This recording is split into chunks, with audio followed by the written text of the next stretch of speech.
Live at the White House right now, folks. Breaking news, the party is on. All right, new numbers on key races across the country. In New York, former Governor Andrew Cuomo losing ground to Marxist Mamdani but as New York is poised to go communist in neighboring New Jersey, the race between Democrat Mickey Sherrill and Republican Jack Ciattarelli is narrowing, with Ciattarelli now trailing just 5 points and showing a head of steam heading into Election Day. And there's the likely voters breakdown.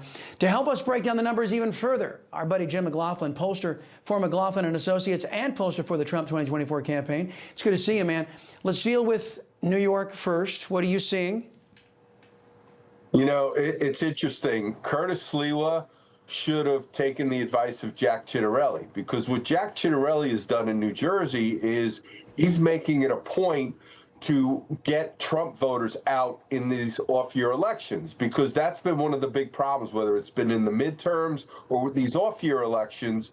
It's about getting out these voters who only vote for Donald Trump and don't necessarily come out in these elections. And he's looking to expand upon that. So what you're seeing is, in one of the polls today that came out in the New York City mayor's race, you've got Curtis Sliwa is only getting 59% of the Republican vote. He's only getting 45% of the self-described conservatives. And no question, you have to get more than that.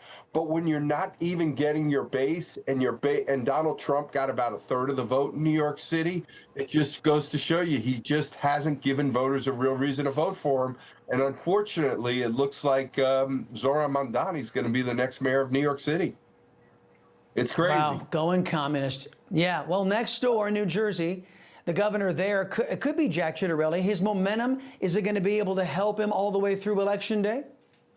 Yeah, and the interesting part about that is there's been about 3 surveys that have come out over the last day or two that have this race neck and neck. And one of the survey that you're showing right now, the Emerson survey, it's actually plus 14 Democrat by registration.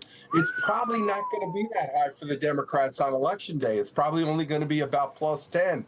And you're actually seeing a Mamdani effect in northern New Jersey, where Mickey Sherrill actually came out right after her primary and said she was going to support the Democratic nominee for mayor of New York City. Jack's run a great campaign. He's been a great candidate.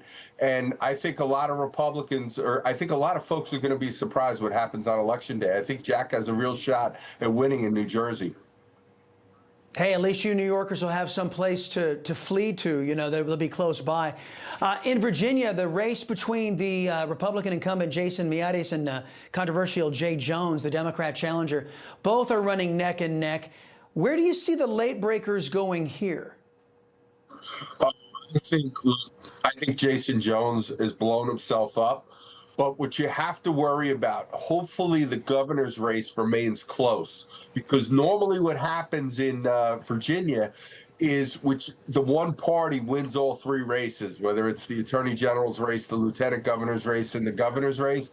And what you're seeing is Jason Miyares is running about double digits better than what Winsome Sears is doing. And look, and that race is tightened up. The governor's race is tightened up also. But it's going to be really interesting to see what happens, to see how far Jason Miyares, the Republican for Attorney General in Virginia, runs ahead of Winsome Sears, the gubernatorial candidate.